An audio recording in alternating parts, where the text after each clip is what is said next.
Kakav je čovek Oliver Ivanović, kandidat za gradonačelnika Kosovske Mitrovice? Svega nekoliko sati nakon što je izašao iz sedišta njegove stranke, rođeni brat Igora Rajčića, kandidata sa Ivanovićeve izborne liste, brutalno je izbo nožem mladića Miloša Šćepanovića, koji je potom preminuo. Oliver Ivanović nije zaplakao nad ovim ubistvom, ali je zato umeo da 15 dana plače za svojim Volkswagen Passatom. Da li je Ivanoviću član porodice Volkswagen važniji od života člana porodice Šćepanović? Da li želimo da ovakvi ljudi zastupaju interese srpskog naroda na Kosovu i Metohiji? Da li želimo da nas vode ljudi kojima je više stalo do svog automobila nego do života svog sugrađanina? Nepošteni ljudi koji su izdali naše poverenje, ljudi koji imaju podršku Prištine. 22. oktobra ti biraš. Napravi pametan izbor. Da vam kažem, meni su uradili sve što su mogli do sada. Znate, što još nisu pucali na mene, mislim, ali ko zna, ni to nije isključeno. Mislim da bi to bilo pogrešno i tako dalje. Ne verujem baš u takav scenario. Ja najprije mislim da je ovo bila namjera da se uplaše ljudi oko mene. Ne toliko da se ja uplašim, jer ne znaju da to baš nije put. Ja se neću baviti spekulacijama i upirati prstom levo i desno, ali moram da kažem da ja nemam nikakav posao, nikakav privrednim aktivnostima ne bavim, pogotovo ne nelegalnim aktivnostima. Nemam ništa što bi moglo da ukazuje da ovako nešto može da mi se dogodi. Nemam ličnih neprijatelja. Imam sudski postupak koji se vodi protiv mene. U tom postupku su Albanci koji su pozvani od strane tužilaštva zapravo svedočili u moju korist. Oni su svedočili da ja apsolutno ne bi mogao imati po prirodi stvari, imati veze sa tim događajem. Prema tome sve to isključujem kao moguće motive za ovako nešto. Ja imam samo jednu stvar koja se nekima ne sviđa, to je moje bavljanje politikom. Moji stavovi očito nekome ne prije. Na severu Kosova gotovo i da nema Albanaca. Ko je onda taj ko pali automobile, ko preti ljudima koji se ne odluče za taj, kako vi kažete, mainstream? Ja nemam dileme uopšte. Moj automobil, kao i automobil doktora Dragiše Milovića, izvijam se, nije zapalio Albanac. Mi imamo, razume se, nekakve, nagoveštaje. Ne mogu reći čvrste dokaze, jer čvrste dokaze ćemo imati tek kad saslušamo pojedince. Ali će, nadam se, nadležni organi to i uraditi. Jer ako ne reše, odnosno urade koliko su uradili za sve paljevine do sada, onda će to ostati nerešen slučaj. Ali na 2,5 kilometra imamo nekoliko ubistava. Imamo na desetine paljevina automobila, razbojništava. Da li je moguće, kod toliko kamera koje ima gotovo svaka prodavnica, da nema snimka? Ljudi koji su mi bliski nisu smeli da daju kameru na uvid. Nisu smeli, odnosno dali su objašnjenje da ne pokriva taj ugao ili da nema ništa na hard disku, da kamera u tom trenutku nije radila. Ljudi se boje. Čega?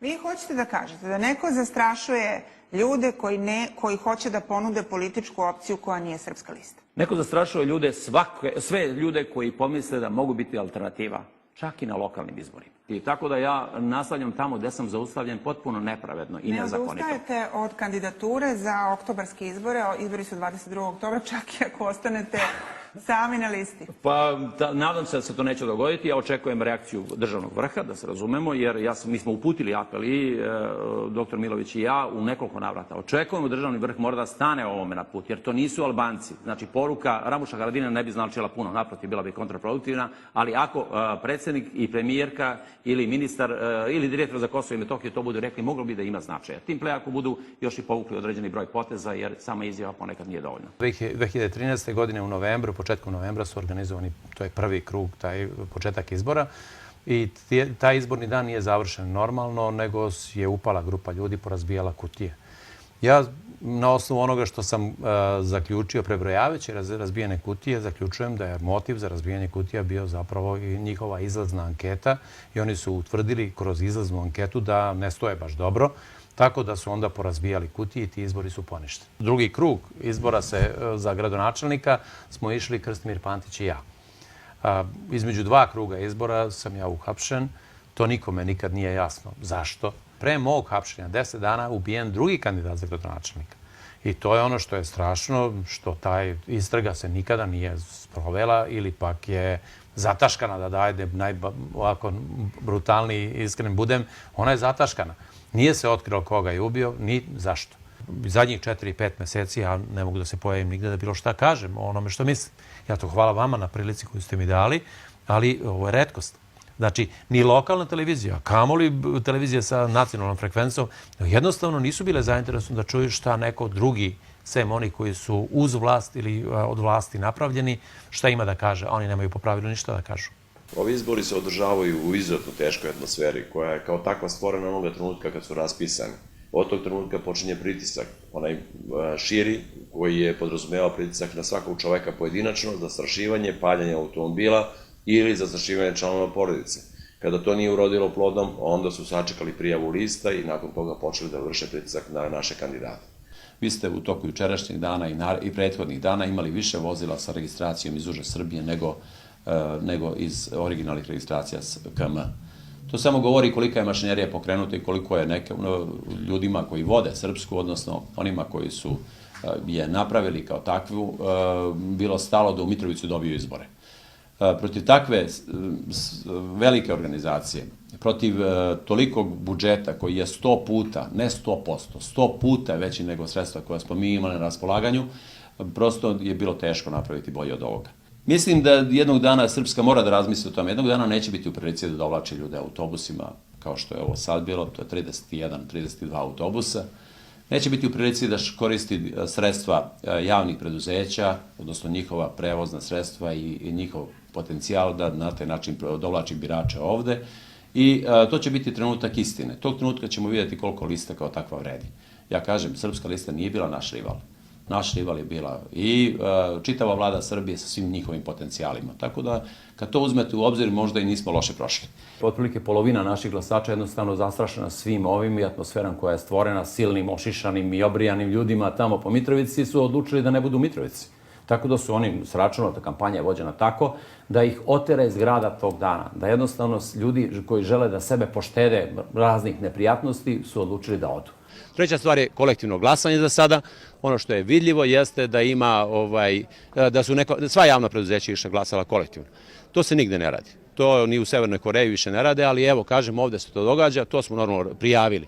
Što je poseban problem, ima dosta mrtvih u spiskovima. Ja sam našao svoje roditelje u spisku, drugi moji prijatelji su također našli, a sin mi nije na spisku, a ima 25 godina. Znači, da li je namera? Ne znam. Ali u svakom slučaju on nije na spisku, pa sad sa 25 godina bi to pravo trebao da ima.